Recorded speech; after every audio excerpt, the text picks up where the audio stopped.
দেখতে পার live?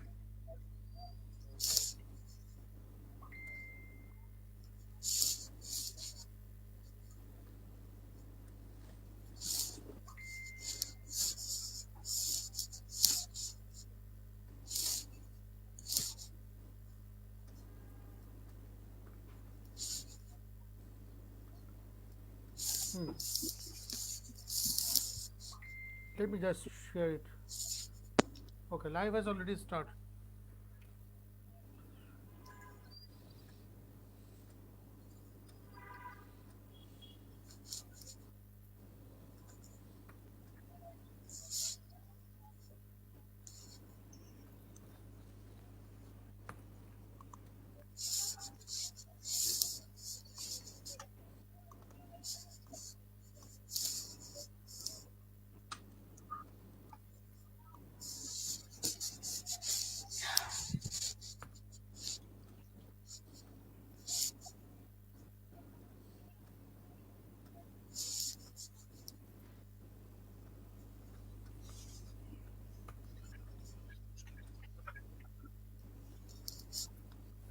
Have you found the link?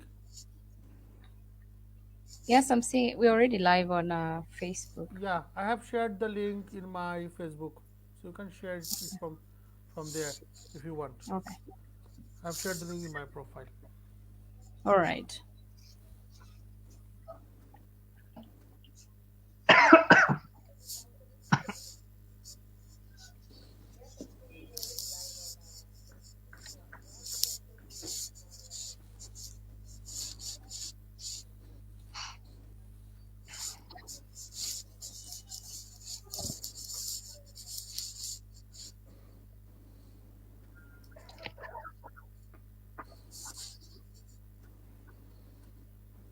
Okay, I think you can start. Okay, good evening, everyone. Uh, to the webinar of Rahman and Rabbi Legal titled The Future of Dispute Resolution, a Post-Pandemic World in Focus. As we are all aware, this pandemic has affected the justice delivery system throughout the country to some extent, maybe not in the substance, but in the form of the delivery system. And throughout the world, we are observing issues like virtual courts, virtual hearings, and other trends of dispute resolution. So we'll be talking about these, and also we'll be talking about some emerging jurisprudential issues in terms of international arbitration, domestic arbitration, and also mediation. So the in terms of the panel, we have Miss Iriana Torres from USA. She's a US Good, attorney. We good have morning. Mr. Takashi Morning. Yokohama from Japan. He's a corporate counsel there. We have Mr. Victoria Keegan. She's working with the Nairobi Center of International Arbitration. Good morning. As a guest speaker, we have Mr. Rumee Ali. He's the Hi. CEO of Bangladesh International Arbitration Center. And the Hello. session will be moderated by me. I am Manjur Rabbi. I'm the head of the Chambers of Rahman and Rabbi Legal. So I would like to start with Ms. Iriana um, with some general comments on the trends of dispute resolution in the post-pandemic world, Good especially in USA. morning, first of all, and thanks for the invitation. I believe, and I'm from the opinion that from now on, after this pandemic, parties to a dispute will take more advantage of the alternative dispute resolution methods. This pandemic came to show us that things that we traditionally did some other way can be done differently, like you mentioned, through Zoom or through Facebook lives or different kind of electronic methods, and that parties will see the benefit of this. Now, these days, through any electronic means, parties can take advantage of the ADRs and go ahead and solve their issues without the need to be everybody under the same roof, without the need of traveling to get to that place. They might be able to solve their issues faster because people are more willing to solve it to avoid the weight for the tribunals, and also with less expenses. I believe the future of ADRs is prominent and it's bright. We're gonna see more people taking advantage of them. Ms. Torres, I have a specific question to you. Regarding the trend, the recent trend, have you observed any change in the delivery system in USA recently, especially after the pandemic started to happen? Difference are, if I got it correct, I didn't hear your question loudly, but you asked me if there's any differences in things done in the US. Yes, That's the recently. questions. Yeah, so certainly we changed the methods. Instead of going to a conference manager hearing, we do it through Zoom. The court prepares the form and then you just connect to it. We A few weeks ago or a few months ago, there was a first jury trial selection through Zoom, which it was a pilot program, but it was very interesting to see how the courts and attorneys look for their jury trials under a Zoom program. It's a pilot, but it's a good one. You'll see more mediations, family mediations through electronic means. So yes, you can notice the changes. And everything is turning to be to make the population safe and the parties to stay safe. We are turning to electronic means to solve our issues. Okay, so um, regarding the family mediation, you have worked with a number of family issues there, and what is the current trend now in US? So in the family, we need to understand that family law, the family relationship, most of the time you use ADRs in your daily basis. And that's not a difference when you're talking about family law. So here in Florida, the law requires in whichever circuit has a family mediation program to send the parties through for a paternity case, for a child support custody, the cases like this, divorce, to go to a compulsory mediation, I'm sorry, mediation process. This mediation process can be done through an in-court mediation or an outside mediation. Regarding an in-court, you go to the premises of the court and where the program is located, and you have no decision making regarding who's going to be the mediator on your case. On the contrary, when you do an out of court, most of the time parties can agree upon using one mediator, and we are in front of a third party neutral person who will try to help these parties to solve their issues in a most amicable way, trying to avoid this chaos that trial creates or this litigation setting that we go through in a trial. Regarding the appointment of mediators, is there any specific panel that is listed? Is there any list there, or how the So mediators are generally chosen? like I think I just comment a little bit before. If you There's two ways to do it. It all depends. If you use the program of the court, which most of the time it's less expensive, you don't choose who you're gonna have as a mediator. Most of the time, a mediator is just one neutral party. But if you, among the parties, make a decision and choose who's going to be your arbitrator, then yes, the parties can choose who's the third party entity that will help them figure it out their situation and reach reach a settlement agreement or reach Hmm. a decision. Okay. Okay, thank you, Ms. Torres, for the introduction. I shall get back to you on this more. Now, Mr. Takashi Yokohama, you have worked with a number of corporations in Japan. So, at the very beginning, your comments on the current changes or how the Japanese corporate world are facing this COVID-19 situation. Yeah, yeah. As you may know, in Japan, the currently the so in the world the pandemic condition by COVID.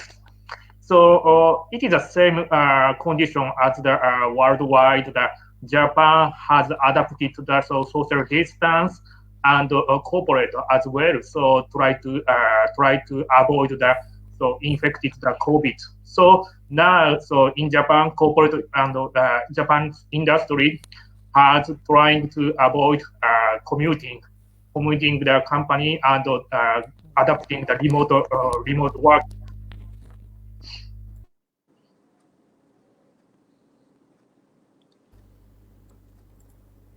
Okay.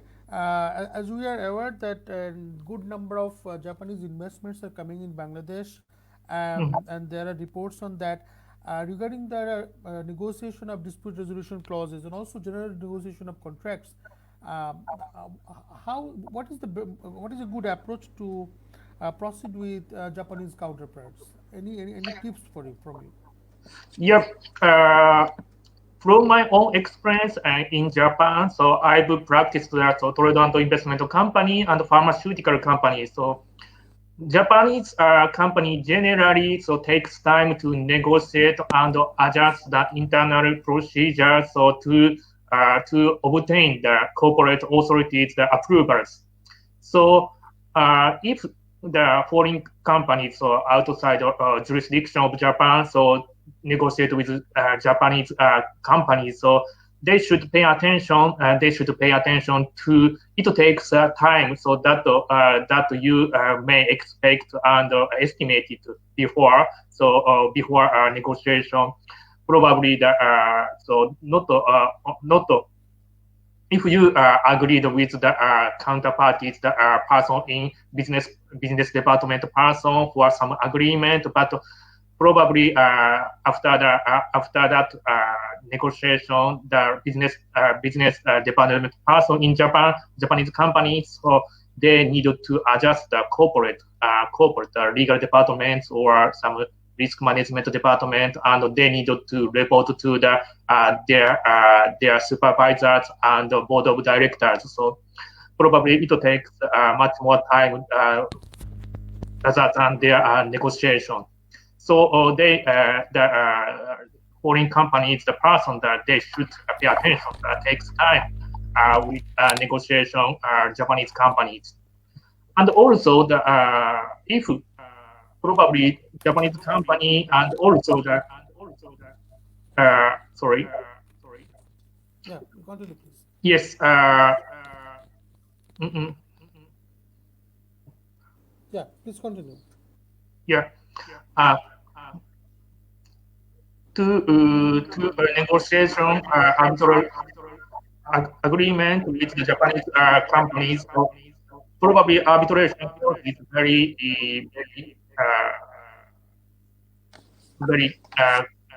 it is useful for them to agree Okay. to dispute settlement clause.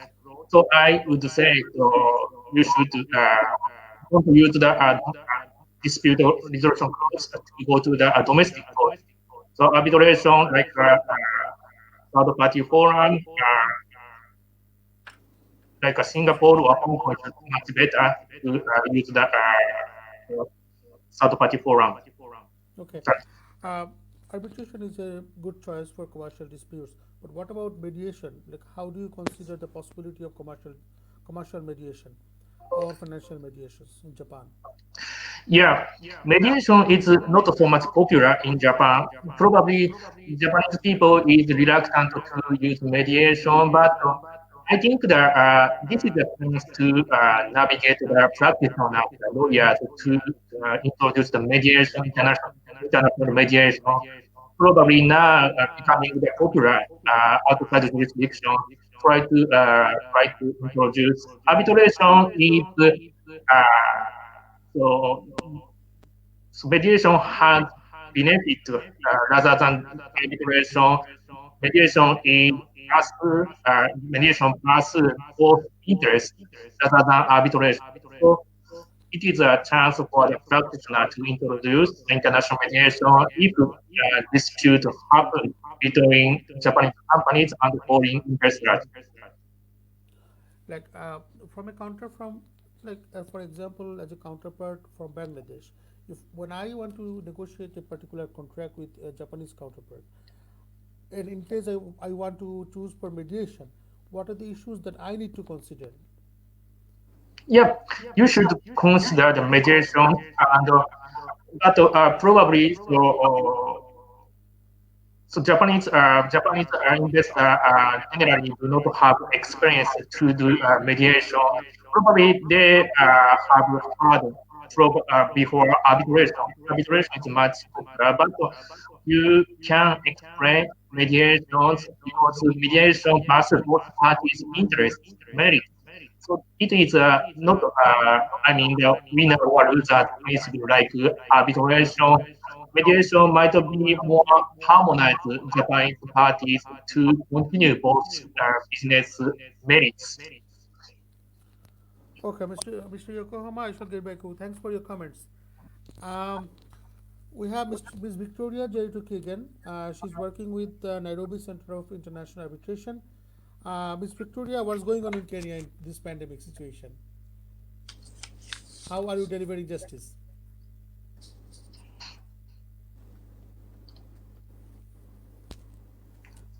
Victoria, you need to unmute your microphone, please. It's all right, no problem. Oh, I'm sorry about that. I hadn't realized that I muted myself. Okay, so in Kenya, the justice delivery system is virtual, pretty much right now. So I can start off with the Nairobi Center for International Arbitration, whereby we have gone virtual in our hearings. We encourage the parties to meet virtually via Zoom, WebEx, all those platforms that we have. So, for example, the other day I was having a hearing, and one of the arbitrators would come physically.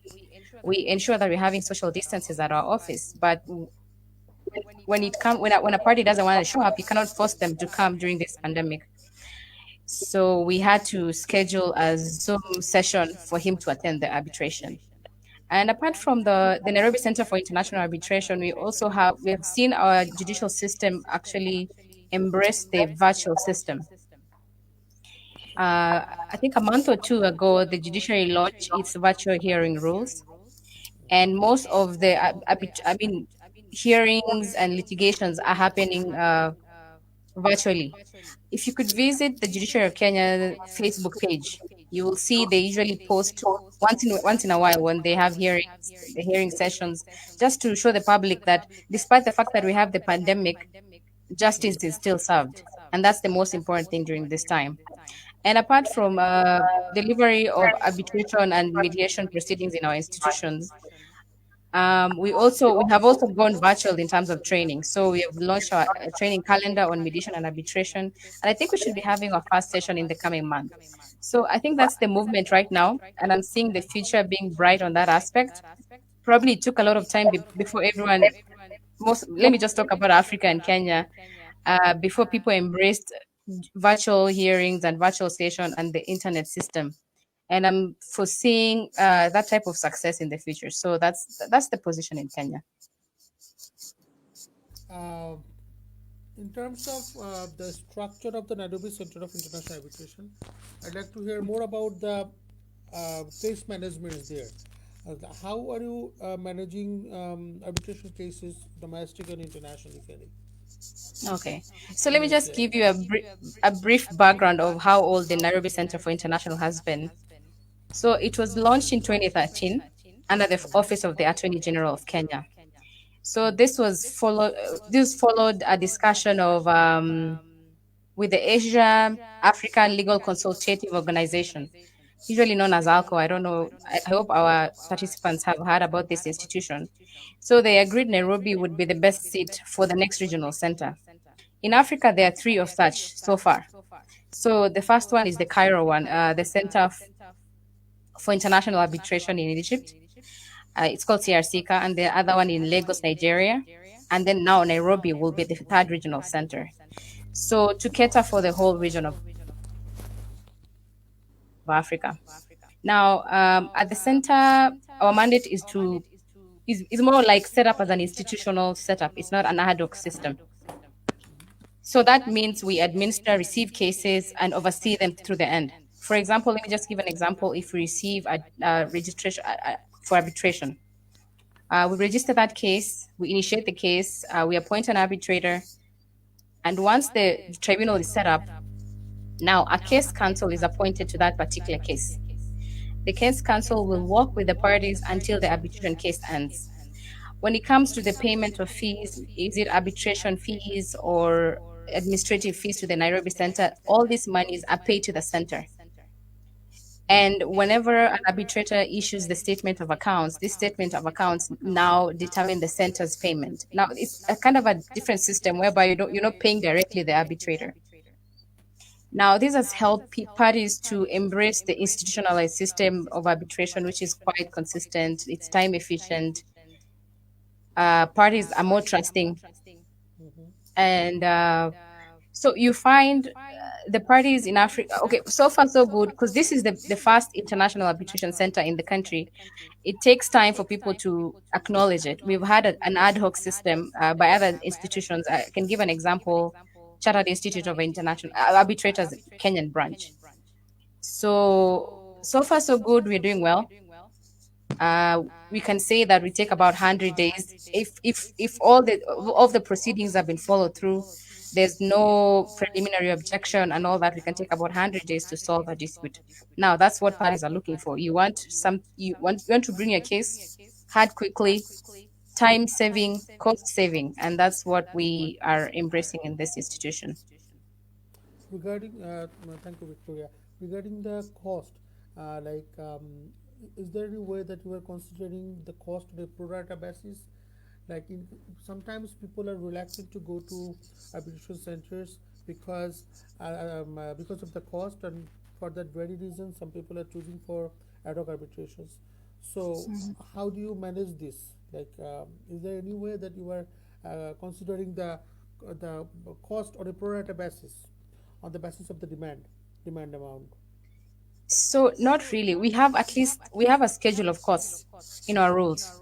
I didn't mention that before. We have arbitration rules and mediation rules, so which are very clear. And what is unique about our center is our administrative costs are super minimum.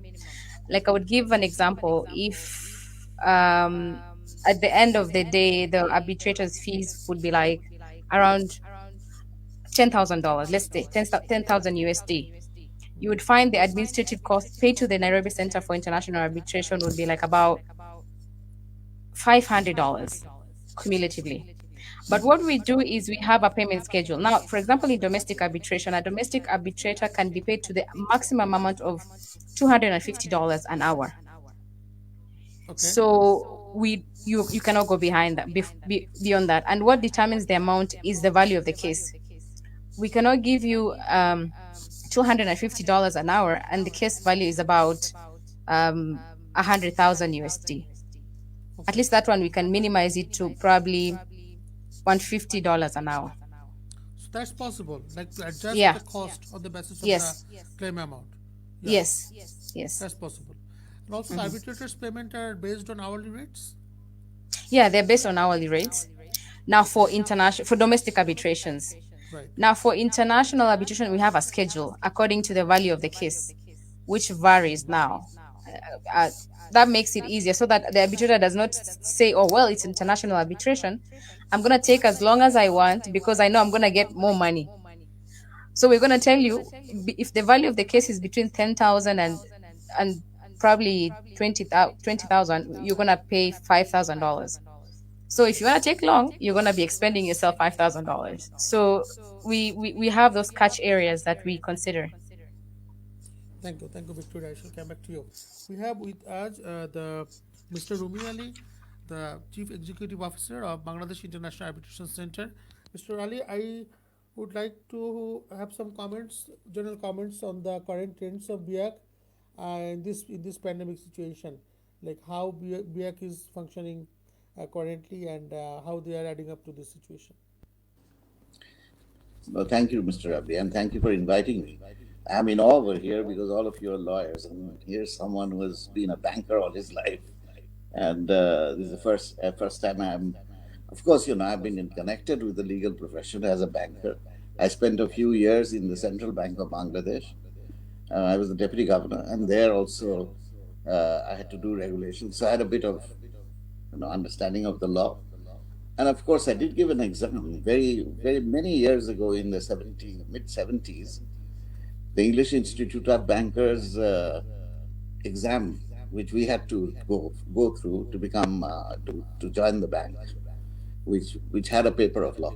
So very limited knowledge. So I'll be speaking more as a generalist and more as someone who is in administration of law and facilitating law or quasi law, if you may want to call that ADR. What are the issues we are facing and how it is coming along? I'll try to speak to Mr. Rabbi, the Barrister Rabbi's question. I think what has happened is the pandemic really shook us up, and as everybody knows, this mask, wearing a mask, social distancing, and also not coming in an enclosed space has put severe limitations on the way we have practiced law and litigation and court procedures over the years. I think what it has done is actually first time, made it difficult for us to actually administer justice. And I think the thing that has happened is when you are administering justice in a legal court system, you have definitions and you have processes which are pretty much there for many years and usually you stick to it. Like you mentioned about the physical appearance and about the what is evidence and what is not evidence. There are also strict laws which define these things. And if through an e-system, which we are trying to adopt, you cannot, if the judge does not agree that I can't consider this evidence because it doesn't fulfill the criteria of an evidence by being shown, or then cross-examination, things like that, that usually you have to do. You can, of course, try cases and dispense justice on, let's say, on something which, you are asking, you are examining the basic concepts of a law. But when it comes to actually trying to resolve a dispute, then the evidence, the meaning of evidence, the legality of evidence, all these become very important. And that is why I think I agree with one of the speakers who said that at this time, the role of ADR becomes much more important. I think because it gives us the flexibility to move away from those specific areas and be flexible about what can two parties consider as evidence, what they can consider as a good examination, or the hearings. You can define all that between the two of you and work on that basis. And I think that this, in my opinion, I'll agree with Victoria here, needs an institutional setup. But unfortunately, in Bangladesh, and that is where I think the future is for Bangladesh, institutional ADR is practically non-existent. Since I've been with this institution for the last 4 years now, I can tell you pure institutional arbitration has been very few. We have ad hoc cases where we just give the space, we just give the ability, we facilitate that. But other than that, you could have held it in a hotel room also, that arbitration. It didn't have to be in our office. But So basically, I it is ad consider hoc. that. Sorry. Basically, it is ad hoc. Ad hoc. Yeah, The that's why it BIAC is is ad only, hoc. yeah. So no, in BIAC we are having ad hoc, where the BIAC rules are not the basis. I consider institutional mediation where you accept the rules of that institution, both parties, and you work on that basis. So that hasn't really happened. We have had a few cases, and they have started to come in, but it's very few. But I think this is an opportunity. While the courts fix how to do virtual hearings, this is an opportunity where we can resort to ADR. What we are doing in BIAC is we have gone through one revision of the ADR, our rules, and tried to make it friendly, virtual friendly. But we need to go through it little more comprehensively. I think this is a once in a generation opportunity for the whole world to change the justice delivery system. We all agree that justice, access to justice, is a universal human right. You can really democratize this delivery of justice by actually embracing the e courtroom and things like that, because the court can come to the person instead of we going to the court. What happens, in every district we have a courtroom, and people in our country have to come from villages to that court. And if he's poor, he doesn't have the money to do that. So, particularly for countries like ours, this is the answer. It's a generational opportunity. This crisis presents us with a generational opportunity to democratize our justice delivery system and really live up to what we say that we are trying to achieve the rule of law. This is the only way to do that, if we can deliver justice in a right and a good way. And I think for that, we also need to adopt what is called the rights-based approach to delivery of justice. I consider it a human right as an outsider. And my aim is to try to make, in my own little way, contribute towards creating an e-system of delivery of ADR, where we can be cheap, we can be efficient, quick, and deliver justice in a way that everybody can access it. That's what I had to say. And I think in future, we'll move towards that, because I think we don't have any other way. The pandemic isn't going away very soon. And if we want to continue to deliver justice, we have to adopt this. There isn't any second way. I think this is what the community expects of us. Yeah. Thank you, Mr. Ali. Just a supplementary issue. Like, as you have mentioned, that people are choosing more ad hoc arbitrations or ad hoc mediations rather than an institutionalized framework for managing arbitration and mediation. Like, what steps can be done to attract or persuade the litigants and the lawyers and the people at large to opt for institutionalized arbitration? Because, in my Let me opinion, just I think my colleagues will also agree that having an institutional arbitration and mediation is more convenient should be more convenient to people. So, First of what all, can be done? my first suggestion is, and I've been talking about it for many, many years, at least for the last 4 years, that we must, all the lawyers in Bangladesh, we have been requesting them, talking to them, trying to persuade them, put the BIAC clause in your contracts. But if you don't want, if you say that, no, I don't want to promote BIAC. BIAC, in fact, is a not-for-profit. Let me explain to you. It's a not-for-profit set up in 2011 by the three major chambers of commerce: the International Chamber, the Metropolitan Chamber, and Dhaka Chamber, which are three premier trade bodies. They set it up to try to create a platform for ADR in the country, and it's been operating since then. So we have been telling and we have also approached the government, the law department, that please and we are doing that advocacy, please put our clause in, BIAC clause, which is a med-ARB clause usually. If you don't want to put the mediation, fine with us, put the ARB clause at least. I don't think it is starting to happen. I can't complain. It is starting to happen, and we have seen one or two cases, first few cases trickle in, which come in from the fact that the two parties have signed a contract where BIAC rules are there, so they can't avoid it. But other than that, they have to, if there are two parties who haven't signed such a contract, then it is up to the lawyers really to agree that we will take BIAC rules. The moment you say, yes, we'll take BIAC rules, we can hold it under the BIAC and an institutional framework. So that is one, writing that. Second is, you see, the courts can actually direct the two parties to go for institutional, mediation or arbitration. Take the Money Loans Court Act. Yeah. There is a scope for mediation over there. It actually supports mediation. It says that before you come to the court for a hearing, first of all, try to mediate and resolve your crisis, your dispute. What really happens is they actually give a name, which is basically an ad hoc way of resolving the dispute. We have tried to tell them that put us in that panel or put us in that list. BIAC then we can actually appoint lawyers, or we can introduce that from our panel, take somebody to the Yes. to the litigants or to the two parties. So that is the other way. With court directed litigation and thing can take place also. And third is advocacy.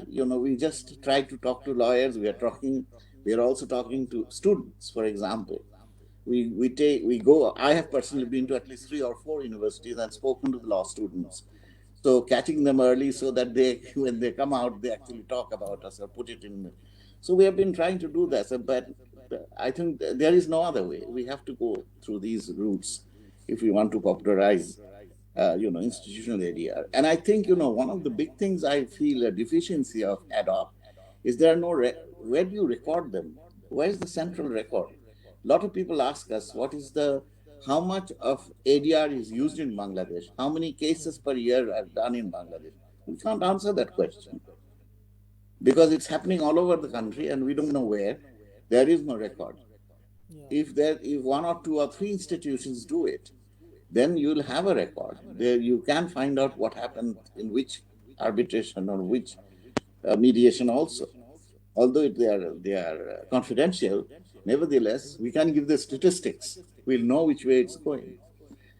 My own view is that unless we do that, in Bangladesh we have a huge overhang of cases in the court of law, and it's almost surreal that we have 3.1 million cases outstanding.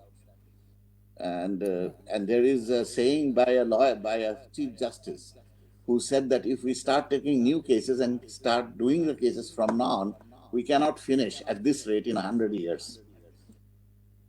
So what do you do? How do you? But this situation in Bangladesh is not unique. I have done a bit of research and seen the history. Almost every country went through this at some stage of the development. And for example, in Malaysia, they have tried it. Malaysia has brought it down to a minimum. The other thing I forgot to tell you, I think I'll put it in now, is the penalize. The court system should penalize people who do not first try to mediate or arbitrate, resolve their disputes. They are Yeah. taking government First time, place. Yeah. and in other countries there are these provisions which force people to go for mediation or arbitration. It should also be introduced in country, and we need it. We need it because the country cannot afford to set up, 500,000 courts. It's not possible. We just don't have the resources to do that. And it's not possible to appoint a judge on day one. The person who becomes a judge has to have a certain number of years of legal, actual academic knowledge, and then certain number of years of actual dispensing of justice. You can't just put someone there day 2 or day 3. So I think, you can't just order this. So what is the way out? I personally don't see one. And it's up to us, it's up to you, Barrister Rabbi, and me, and people in Bangladesh to resolve this issue. Yeah. Despite all I the hope we can concerns. come together and do something about it. Yeah, I agree with you. Despite all the concerns, all the issues that we have, I believe that Bangladesh is also progressing. Like there are different things that are happening. Also, BIAC is also leading in terms of ADR mechanism as the leading institution in this country. Uh, as you are an experienced banker and you also sit in boards, from that perspective, I have a question to you. As you have already mentioned regarding the Money Loan Courts Act and mediation opportunity under Section 21 of it. Like how effective can be in area in terms of the money loan cases? From my experience, sometimes I see that in money loan cases become too much, people become too much litigious or litigation friendly, and it's a very, it's not a win-win matter. It's a win-lose issue. So from that perspective, how do you think the prospect of ADR in those Let me sort of tell you, cases? thank you very much. You asked that question. It's very important for us as a country also. The overhang of bad debts in the country. It is a real issue. So I think, what do you think happens in the bank when a loan goes bad? The first thing that happens when we first see the signs that the loan is not going in the right, heading in the right direction, the first things we do is start negotiating with the customer. If we think it's a bad debt, we negotiate a way out. If we think it can be saved, we negotiate a way where we can restructure the loan and continue. So what are we doing? We are, in a way, if you put a third party in, and the two parties, the borrower and the bank, sat and came to a solution, it would be something similar. It wouldn't be very different. We negotiate, but this could have been done through mediation. So I don't really accept that mediation cannot be successful. I think the perception has been created that mediation is a win-lose. It's a zero-sum game. It isn't a zero-sum game, I'm sorry to say. It is a win-win. Mediation is the best solution. The second best is arbitration. It's some win, some lose. And the court is a win-lose. It's a zero-sum game. And plus, for corporates, for commercial dispute, it's disastrous. Imagine the bad publicity you get, because everything is out in the open in a court. Of course, the judge can say that this will be held in camera, but 9 times out of 10, it is in public domain, whatever is happening in the court. And for corporates and commercial dispute, it isn't something anybody wants. So I think it can be done. Let me give you a little example. I had this argument. I won't mention people's name or the government body where it happened. But when I went to the head of that body and I told him that, why don't you enroll us as one of the mediators? Because there are disputes that happen. It's sort of a regulatory body, and I'll tell you, it's one of the bodies that recover taxes. So there are disputes, tax disputes, which are resolved, and they are trying to mediate. And we said that, take us as a mediator. He said, no, you are not a person, because the law says it's a person. So I argued that a company is also a legal person. Yes, obviously. But I couldn't convince him. Okay. So that is, there has to be these things which needs to change. And the second thing is, make both parties pay cost if they do not finish their work in mediation. Make it costly for them not to agree. And I think also the lawyers can help. And I think I appeal through you, Barrister Rabbi, to the whole community of lawyers. Please help us. My not being a lawyer perhaps is not helping. I should get a lawyer to do the job I'm doing. But, probably somebody else can do a better job. But I think this is it, The lawyers can make the difference, I think. They can really make the difference in Bangladesh. Yeah. We believe that you have been doing an excellent job, and also you're leading from the front. And BIAC is also arranging a lot of sessions, training sessions, and also discussions for the lawyers as well. So from that angle, as a lawyer, also we are also getting benefited. I would like to thank you, Mr. Rumee, for your excellent comments, especially on the banking, financial related cases. Regarding the financial case management, I want to come back to Ms. Iriana. Uh, I want to ask you about FINRA. Mr. Rabbi, can I Yes. can I be excused? I had requested. Yeah, no problem, Mr. Rumee. Thank you very much Okay. for And accepting nice the meeting you. invitation. I hope that I could talk to you and meet you for a little longer time. But I'll be in touch with Barrister Rabbi and find out, and maybe invite you to our webinars. So I look forward. It will be a pleasure. Thank Very you. right. Likewise. Thank you, Mr. Bye Rumee. bye. Bye bye. And Thanks. thank you for Barrister Rabbi. Thank you.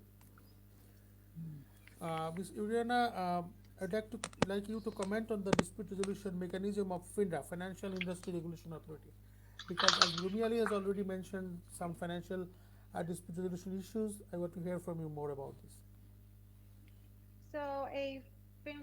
So a FINRA is like you just mentioned, it's a financial industry regulatory authority, and it's more or less like an institutionalized arbitration. It, and then this type of cases, in order for a party that has a claim to take a case to FINRA, they must be investors, and there must be a broker or brokerage firm or a financial advisor person involved. This investor needs to have suffered damages. In this case, it will be money, their losses. And then what you do is you submit yourself to FINRA to go through your case.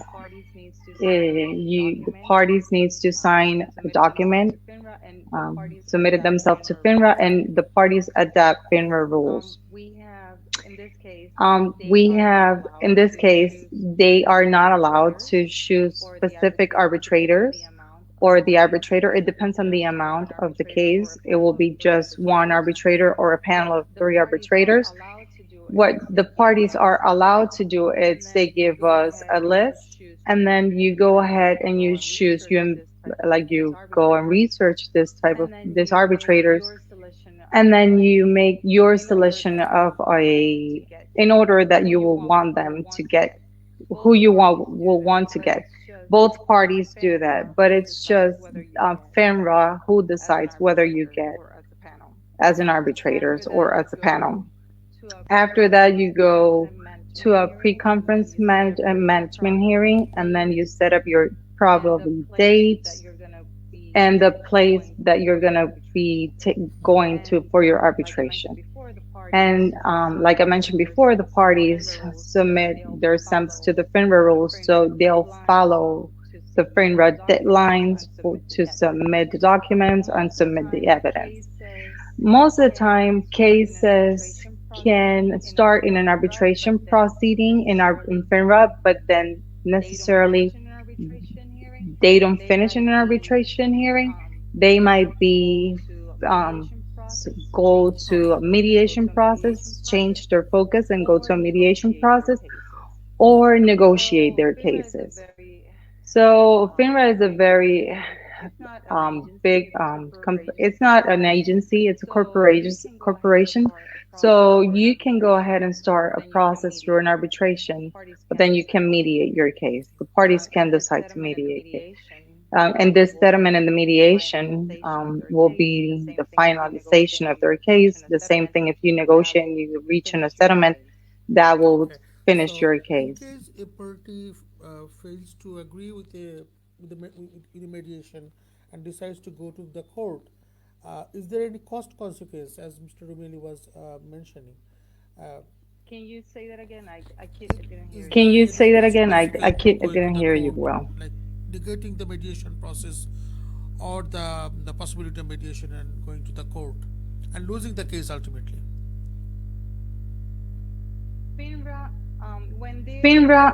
when there's a, we need to know that arbitration is the nature of contracts. So you agree to go to FINRA when you make your broker or your brokerage firm contract. So you cannot change, and hopefully I'm 100% sure, you need to go through a FINRA arbitration. You can change for an arbitration to a mediation or negotiate your case. It's not that you can not arbitrate your case and go into court. And No. then there's different fees if you want to change from an arbitration setting, like an arbitration claim, to a mediation. But that FINRA will let you know which are the fees that you need to change to pay to change your case. Hmm.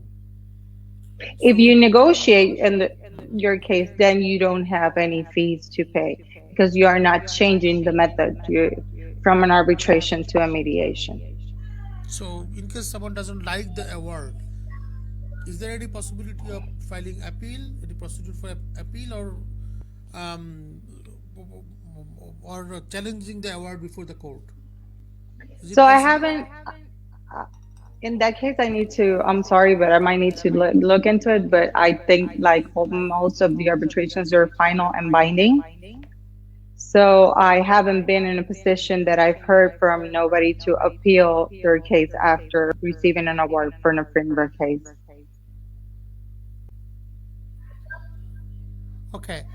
Finally, I want to hear from you regarding class arbitration. Class arbitration, as you know, is a burning issue throughout the world, and also recently, U.S. Supreme Court has a specific decision regarding that. AT&T, I'm talking about.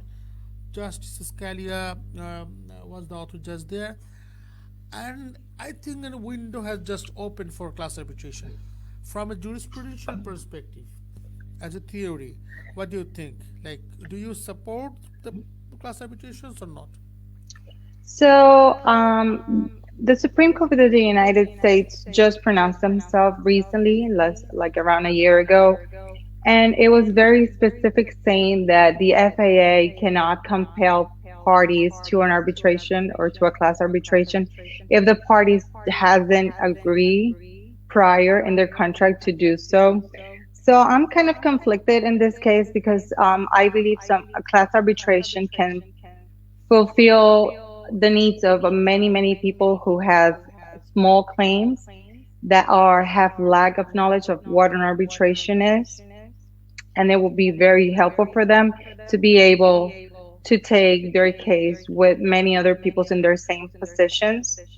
But on the other hand, it started from the point of view, like I mentioned before, that an arbitration is a legal concept created by contract. It will be kind of unfair to make parties that hasn't agreed to go to a class arbitration to do so. Okay. Okay, many thanks, Ms. Iriana. I want to come back to Mr. Takashi. You have worked with Energy Charter Secretariat in Brussels, in Belgium. Um, how do they see disputes, and how what approach they generally take in resolving those?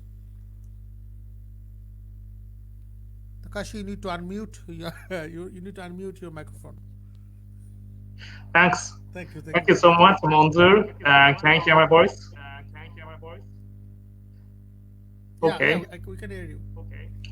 Yeah, so I've practiced to the Energy Data Secretariat in 2017 summer in Brussels, Belgium, where I mainly contributed to the initiatives discussing the potential modernization of energy data treaty. We called the EPT by identifying the investment provisions that could be clarified, taking into account current investment policy tendencies in international investment agreement. So this modernization project is now on process at the Energy Charter Secretariat. Okay, Mr. Takashi, and I would like to talk about your academic experience in UM, but I would like to keep the topic for the very last because I think we all want to join the topic.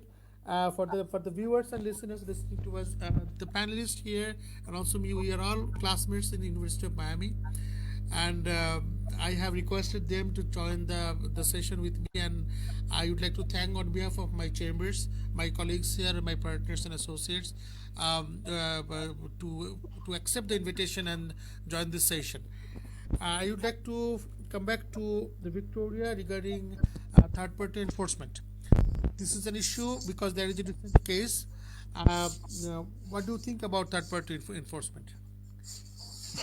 Oh, well, that is a very catchy discussion. Yeah. Here Oh, is oh debate. well, Even I wrote a paper on that, yeah. as I you know. remember this. I remember this debate. I mean, it's endless, Yeah. right? Okay. Well, I mean, the cases have had produced different jurisprudences, right? Yeah. Some are for third party enforcement of arbitral awards. Some are not for that, and it's still an ongoing discussion in the arbitration world. Yeah. And for me, I find it like to be a catch-22 kind of situation. And let me explain it in two ways. The people who look at it in a positive manner, they're like, okay, well, if there is a probably let me just explain a little bit to our participants what it is about. So a third party enforcement of an arbitral award is that there's a contract between party A and B. Yeah. Mhm. They go ahead for arbitration, an award is issued. Let's say, for example, it's issued on behalf of in favor of the claimant. It being, for example, construction company. They were not paid for the construction they did. So they had subcontractors who were not pretty much in the Of contract, course. but now they're like, oh well, this award is in favor of the claimant. We should also benefit from it as well. So what do? Yeah. We go to court, we enforce the award. We are the winners as well. So now the positive part of that is that number one, someone would argue, Yeah. it prevents conflicting awards and litigation of similar issues. They're like, Yeah. well, it is the same issues. Probably some we were not paid for the construction, and that's what the main applicant is arguing. Number two would be like the claimant obviously is majorly happy at the end of it, the person who has won the case. Now, the person who has lost the case would argue, uh, there was a contract, there was party autonomy to get into this arbitration, there was consent. I did not consent to this third party. I don't know him, I don't know her. I'm just seeing this party here and I'm supposed to pay them. Well, that's quite difficult. So now that obviously that raises endless litigation. Respondents, I mean, the person who loses this case typically would go to court and say like, well, I mean, I didn't subscribe to this, so I should not be forced to pay for this case that this person is coming up with. Yeah. Now, now that creates fear. You're like, well, should I really trust arbitration, or should I just go to the court process where I know what I'll get? Yeah. If there are third party proceedings, you have a limited time to file it. If the judgment comes out, I don't need to worry about what other parties will join up late when the judgment is issued. So it's kind of like a conflicting situation. I may not come up with a straight answer and say like, oh, third party enforcement of arbitral awards is valid or not, but it could do for a good debate. We could probably maybe a later chance we could discuss pros, the for third party and against third party, and see how that goes. Yeah, even I remember in Arthur Anderson case, the opinion Justice Scalia wrote, there was a dissenting judge there, and also, Yeah. and the arguments came from the dissenting judge was also very strong. And I, when I wrote my paper, I disagreed with the dissenting judge. But that's a complicated debate, and I thanks for your comments on that. Fine, I think Iriana has something Iriana, to yes, ask.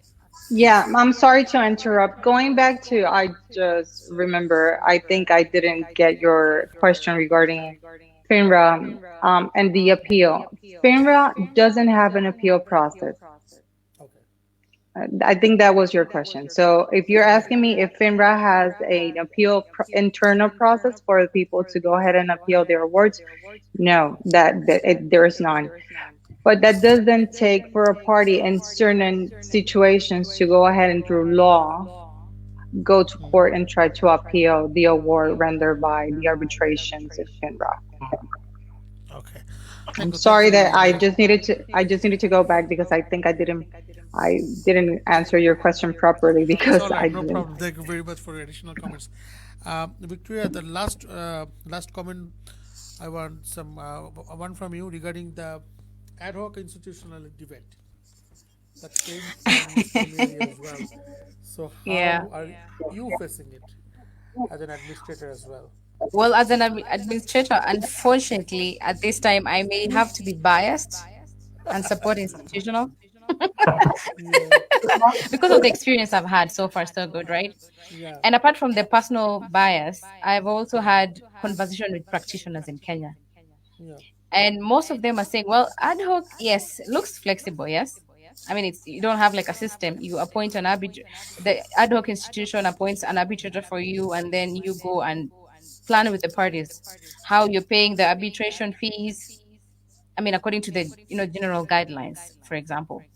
right, So the challenges I've had from arbitrators is the payment of fees. That's what I'm hearing everywhere. They're like, well, I have to push the parties. The deadline is here. Please pay the fees. But you find yourself to keep on hearing the case. By the time you're finishing the case, you don't even have a dime. So, and that's one of the problems that I'm seeing.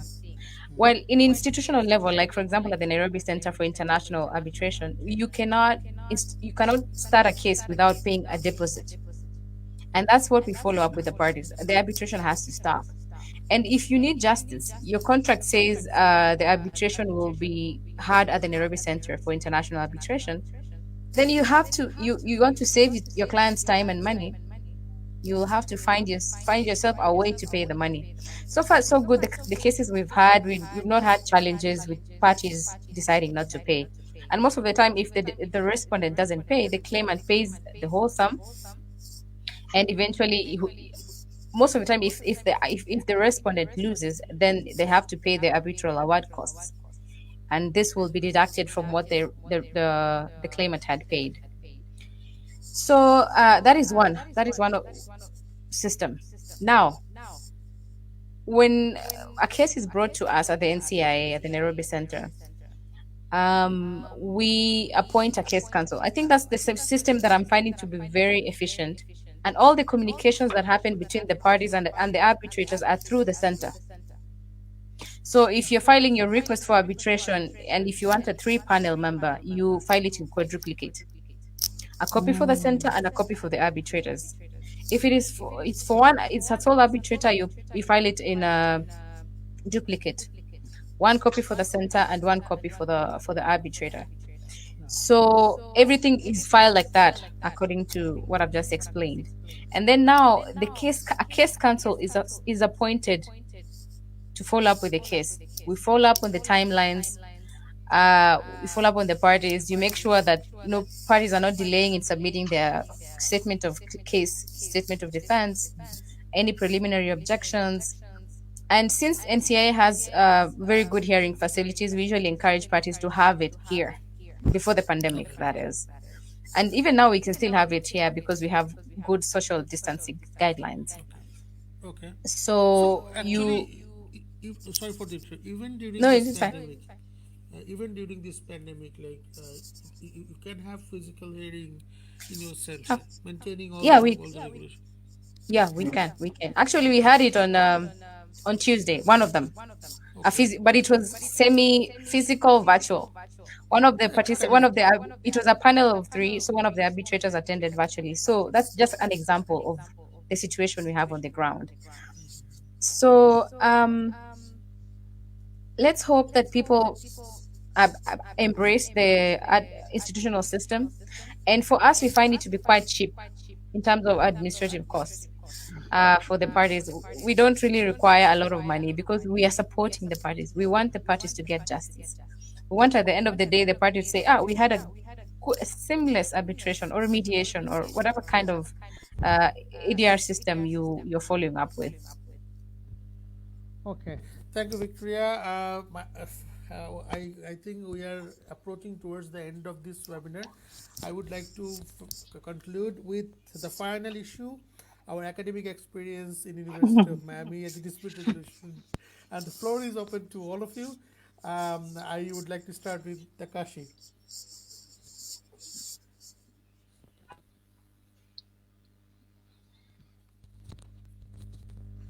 Yeah, thank you for we have studied to Miami. For me, as Miami is geographically the farthest location from Japan among the LN programs. So, but this small LN program is around multinational candidates, and there was no other Japanese candidate. So this was very for me, and I wanted to venture into international arbitration, recurring the closely working with the multi-jurisdiction practitioners. Then, by immersing me into the cross-cultural and broad diversified environment at various school activities and unique program curriculums. For example, the advanced arbitration seminar with Professor Jan Paulson gave us a dynamic, unique writing experience necessary for practice and trying us to explore new international arbitration terms and that no scholars previously discussed in multi-jurisdictions and authorities and case laws, which was definitely deepened my essential analytical skills and legal competencies in discussions with young professionals interested in this field. And also, finally, in addition, from my own experience, Professor John Rooney was always with me as a mentor, so that I could reach my full potential in the law school and future jobs. So it was a wonderful experience for me to practice the study that in at the University of Miami. I've joined also the international moot court program, so it was good. It was challenging for me to train my advocacy, but it is necessary for young practitioner to train advocacy at this moment. So I really appreciate this opportunity at the law school.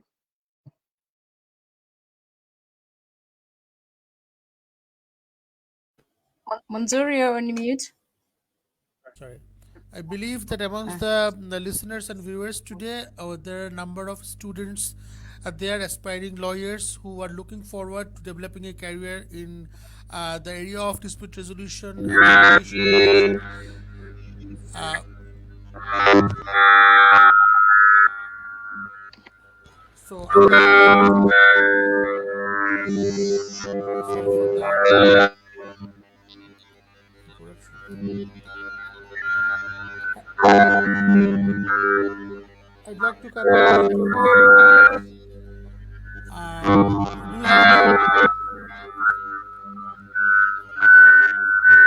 Do you have any?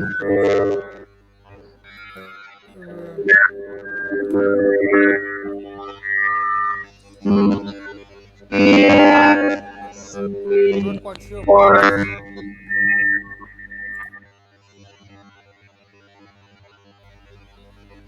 Can you hear me now? Yes, we can. There's an echo. Yeah. Maybe Takashi can put it.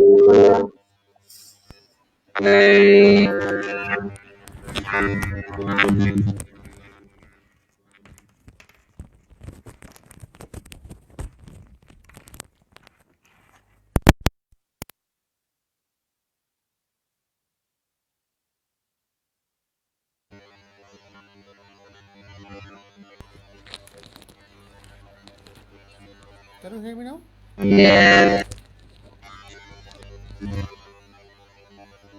Can you hear me?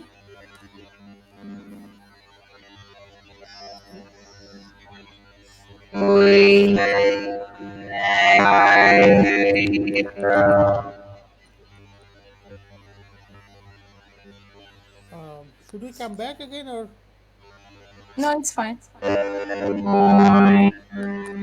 uh, do you think? Iriana? Can you mute yourself? And is there any device? Is there any? Okay, you stop. Can you hear? Can you hear me? Yeah. So okay. So Victoria, I have my question to you that as I have said that there are many. I do sincerely apologize for the interruption. Is there any? Do you have any suggestion from the for the young and aspiring students and lawyers who wants to develop a career in international arbitration? So there's a, I mean, the journey is quite the Yeah. journey, but you have to have that passion and zeal to get into the practice.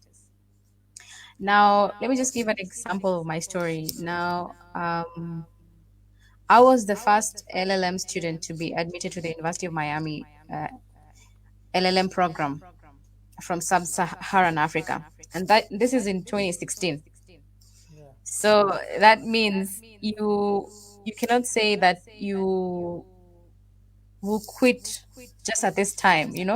Keep applying. And for me, I feel like if you want to get into this practice, you have to have that passion inside of you. And with the development of the passion, you have to go ahead and study it.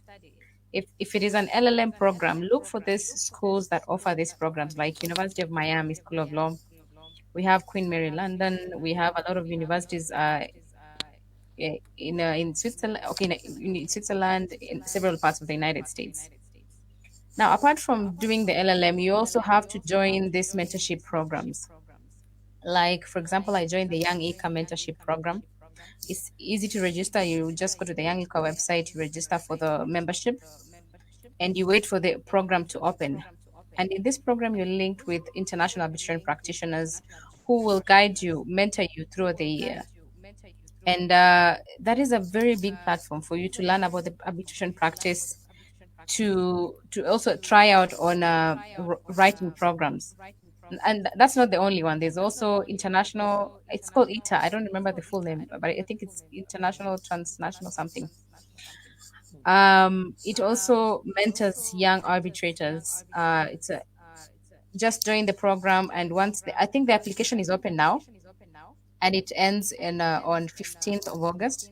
So you may consider to join that right away. And apart from that, Takashi had just mentioned also when you do your master's degree program, you if there are any moot opportunities, moot competition to train on your advocacy and how to present your skills in arbitration, then that would help. Currently, I judge the moot competition program for what is it called? I forget. Anyway, and the competition is still going round, so it helps as a student to also participate in such activities. I think And it's the Viz mode. yeah, no, it was not the fifth mood. It The is V. what is it called? Okay, The forget fifth it. mood. Yeah. So if I recall it, I'll just. But if I recall it, I'll just get it back with you. So that's my advice. And keep studying. Keep looking at these sites that talk about arbitration. We have Law 360, Clue Arbitration blog. It's a free site. You can go ahead and read on the trends of each region, African region, US region, the cases that are trending at this time. What is the talking point? And that would help you in your advocacy. And also, as Takashi had mentioned, University of Miami provided with opportunities to meet practitioners. We had conferences to attend to, we had luncheons and all that. Make sure you go there. Make your small business card. Even if you don't have to have like MD Monzu Rabi LLM from where. Just go, just write student of law and just be confident. Go ahead. Say, I'm interested in arbitration. I know this law firm does this. I want to know more about arbitration. Do you have internships? I'm interested. And that would really help. I remember Yeah. that we did a lot of these while I was being in Miami. Even when I And went to wear your Oxford, best suit. yeah. When I went to Oxford to judge the price moot, even I had my business card. Like Yeah. at that moment, I didn't complete my LLM from Miami. Even I wrote LLM student, but Yes. even I had a visiting card, and that helped to communicate with people. Yeah. Finally, with Iriana, as you are from US, I think Iriana, you have an issue with because do you have a device near your computer, near your laptop? I think the sound because you just unmuted.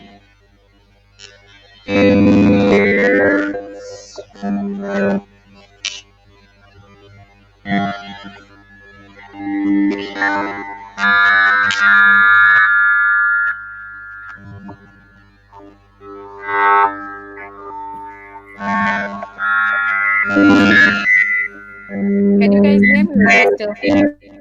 We can hear, but Okay. I think Iriana has an issue Okay, with just before Iriana comes in, I just remember the mute. It's Foreign Direct Investment Mode yeah Competition, FDI, FDI. yeah FDI. I Yes. mentioned it, And FDI. now it's gone virtual. So the students can participate virtually. I'm saying that the mood competition has gone virtual. So you don't have to wait until COVID-19 is over. You can participate virtually. Yeah, Such as well, that was the that's things. another Yeah. good thing. We have virtual moot courts now. We have virtual courts now, and I think, Yeah. despite the pandemic, the delivery of justice can never be really obstructed, and there are many ways throughout the globe. The people are trying to ensure that people get the justice they deserve. And also in Bangladesh, we have now virtual courts, and also there recently the law has been passed by the parliament, giving in effect to the virtual court. So I think Yes. we have challenges. We have challenges at this moment, but at the same time, we have the hope open. We have the hope open. Maybe we shall survive the situation, and no.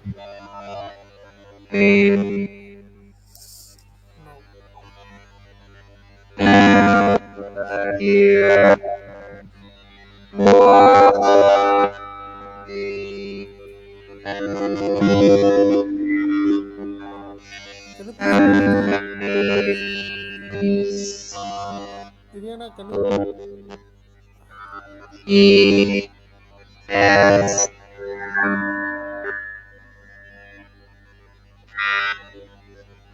please speak?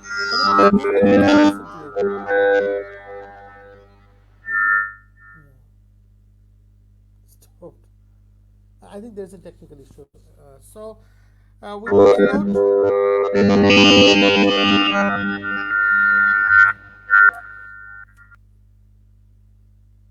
oh, he left. She left. Okay. So I think there is some technical issue from her end. Yeah. So with this note, thanks to all for accepting the invitation and giving me the time. Are there any questions? Uh, I guess not. So we didn't Okay. mention it because yeah. Okay. So oh yeah, Irina is back.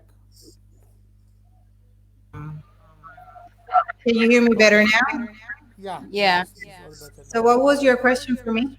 Your final remarks on the academic aspect of um, dispute resolution. What's Your can you hear me now? yes. Okay, your experience in UM and any suggestion do you have?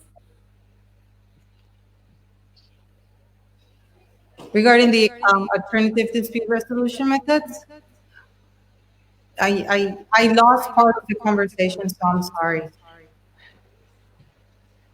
Yeah, your comments on the On the requirement for LLM evaluation. program?